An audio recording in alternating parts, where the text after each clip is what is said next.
from the beginning, we've grown for community, and what steers our course is our vision statement. We're a very small outfit, but soul, soil, and solace is what we do.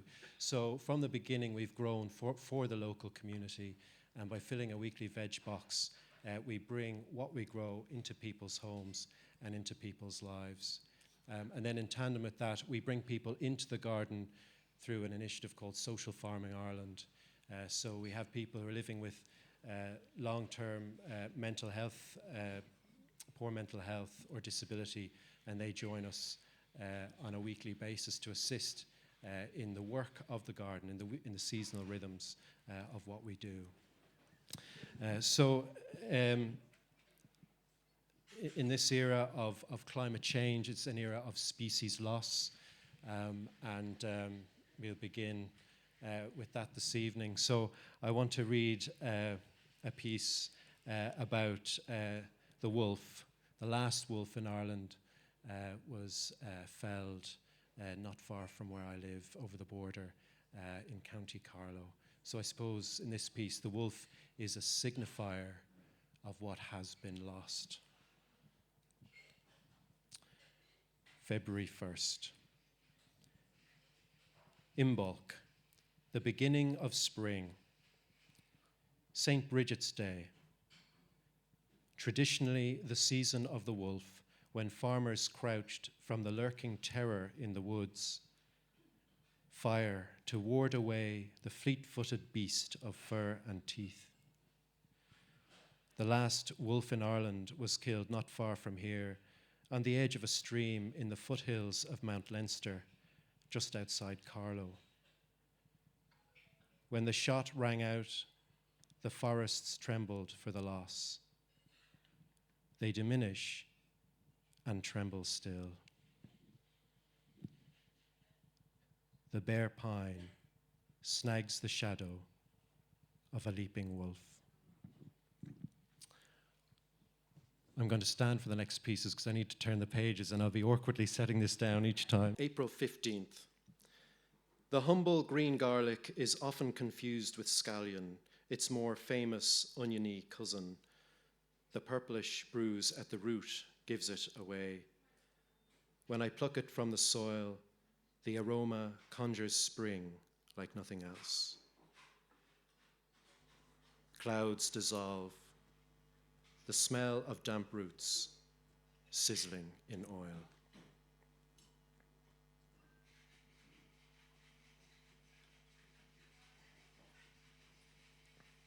This is May 29th. I should say, as I may have said already, Four Season Farm, it records the turning of the seasons in a single calendar year on an organic farm where I was training and slowly and awkwardly and clumsily learning the craft of what I do. But that was a very hot year. It was 2018. And I think there was, you climate scientists would know more than me, but I think there was a peak that year, certainly locally in temperatures, and it was a grueling summer. May 29th. The country is abuzz with the heat wave.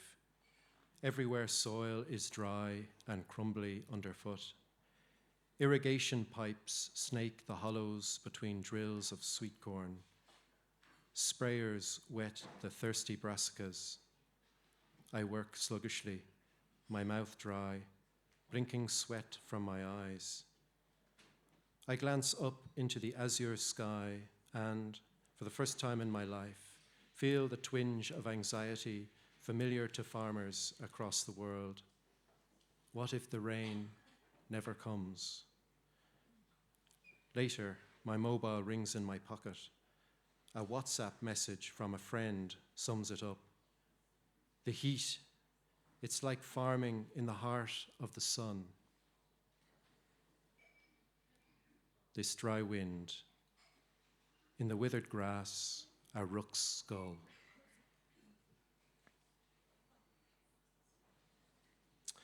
So it's there's lots of comedy on that year as I made one mistake after another. And I'm a small scale grower. We're a garden variety grower. We're a horticultural enterprise. I don't get to drive a large tractor. I have a 2-wheel tractor, BCS type. You walk behind it and it chugs along. It's very helpful. But I also find myself making lots of micro tools. So today, with some of the social farmers, we built a 2-man crimper. I invented it, 2-man crimper. What's crimping? Well, what we do is we cover bare soil with a cover crop, but we're not cropping it in veg, and it feeds the soil, keeps the weeds off. We've got to do something to terminate the cover crop. So we got a long plank, and we put a rope and attached at either end, and 2 men walked along, stood on the plank, and slowly crimped the cover crop. So that's high technology in our garden. But there was a time when it wasn't a 2-man crimper. The only 2-man crimper, I'm sure, in Laois, but there was a time when I rode an ancient Massey Ferguson. So this is the last piece I'll read before I take my seat. July 5th. The ancient Massey chokes into wakefulness. The engine rattles under its rusty hood. I've been entrusted with a rear-end loader full of cargo. My job is to transport a stack of crates and a young French volunteer to the far end of the farm. As we chug towards a hairpin bend, Leo tugs my sleeve. Please, you go slow. This one bad corner. I shoot him a thumbs up. No worries, man. I got this. The tractor gears down to a crawl. I carefully snake the sharp corner. Thinking we're in the clear, I feather the accelerator. The rear tires bite into the incline. I ease the wheel to the left, rounding the last inches of the hairpin when, without warning, the gears grind up, the tractor lunges. I feel the full weight of the loader swing behind me. I instinctively throw a glance over my shoulder. The crates are present, but no Leo. I catch sight of 2 legs in the grass and realize he's been thrown out. I squeeze the brakes and turn to see him brushing leaves and twigs from his clothes. He is ruffled, but thankfully uninjured. I mumble an embarrassed apology. Declining the offer of another lift, he sets off determinedly on foot. I chug behind at a snail's pace, trying hard to quell the eerie feeling that I am sitting astride a haunted machine. The mare's breath, tumbling on the wind, ghost rodeo. It's been a privilege and an honor to be in the company of such engaging speakers and growers and thinkers and activists. I'm just going to finish with a few brief pieces here. Just give me one moment. Okay. So, like the speakers this evening, I would really encourage you to connect with the miracle of the soil. This quantum reality beneath our feet, it's incredibly complex. It's so multifaceted, and the survival of our species depends on it. And I think anyone who interacts closely with the soil is innately transformed. I know that's true in my experience. It's true in the experience of any grower or gardener I know of, or anyone who's engaged closely with the land. And we've heard about the value of whole foods and their importance for us, for our health, and for our flourishing. So this piece, taken in October, takes us into the life of the soil, the quantum life of a single seed. October 11th. Dusk. I switch on the overhead strip light. It contains a bulb with a faulty connection. After a few moments, the staccato bursts stabilize into a constant beam. It is the final hour of the Friday shift when customers are few. I turn my attention to sowing seeds. The seeds that pool in the crook of my palm are minute. They are so small, it is difficult to see just how many of them peel off my fingers as I try to sew 5 at a time into each module of the seeding tray. What's in a seed? Small as they are, each one contains a genetic memory spanning millennia of evolutionary ancestry.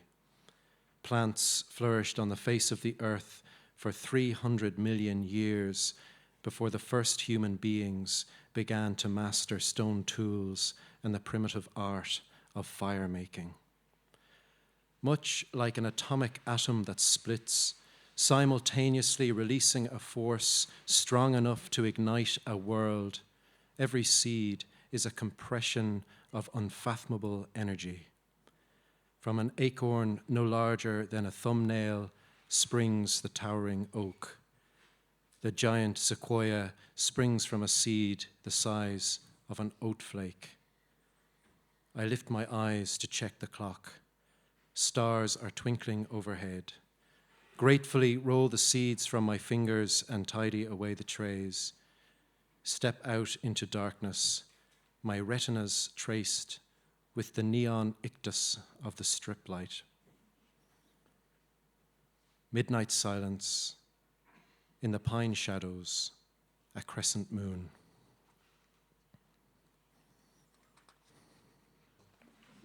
We're going to reverse back into time. This is September 24th. The days grow short. It is time to prepare for the cold. I cut open a bag of seed mix and watch the contents spill into a yellow bucket. To protect the soil from the privations of heavy rainfall and frost, we are sowing in a mix of clovers, legumes, buckwheat, and vetch, a green quilt for midwinter.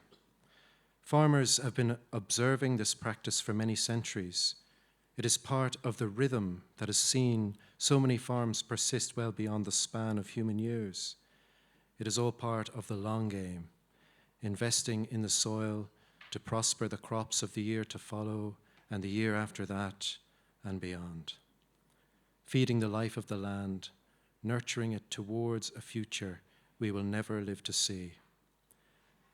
As I rake the soil to ready it for the seed, I turn over a mussel shell. The sight reminds me of a story Elliot Coleman tells. One day he was busy crushing clamshells, spreading the broken chunks over the surface of his soil.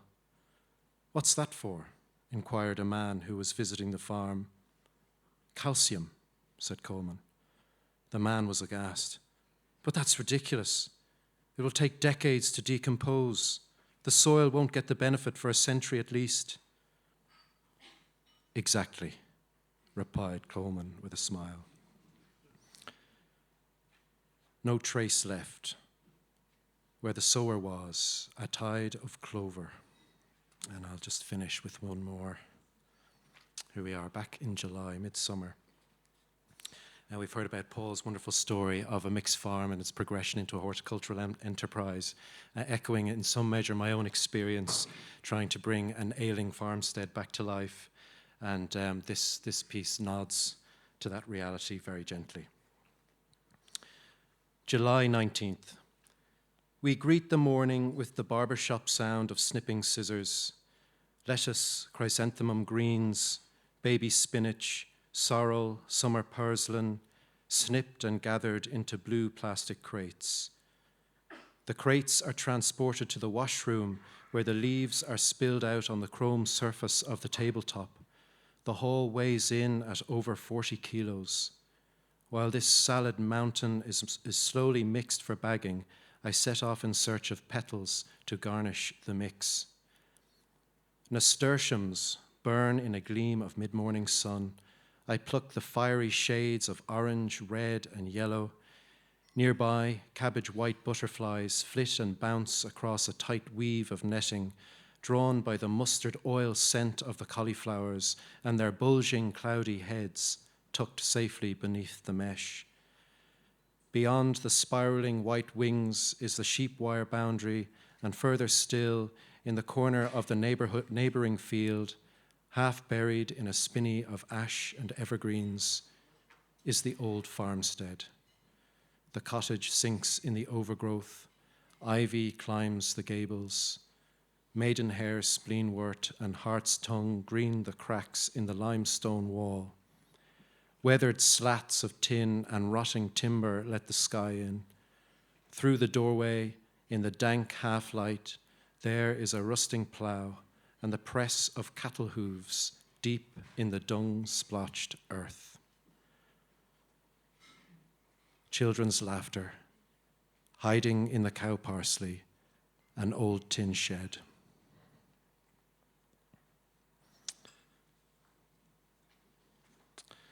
And just one very, very final brief piece to take us home.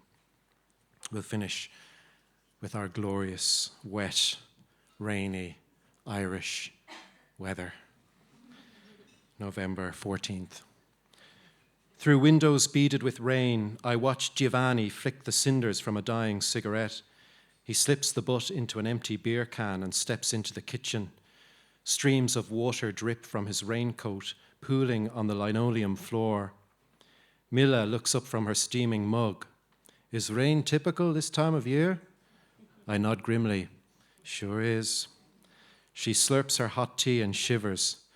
I begin to warm to my theme. Actually, we have something like 50 different words for rain in Ireland. There's the soft stuff we call drizzle. When it comes down heavy, we say it's pissing. Sometimes it's soft and only rarely wet. It can be rotten, but mostly it's just lashing. She pulls a face. It's getting dark. Only 4 o'clock and already the light is almost gone. Yep, in midwinter we're lucky if we get 2 hours of clear sunlight. That is hard, she commiserates. Glad I'm not in Ireland for Christmas.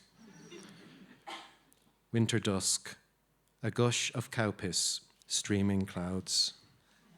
Thank you.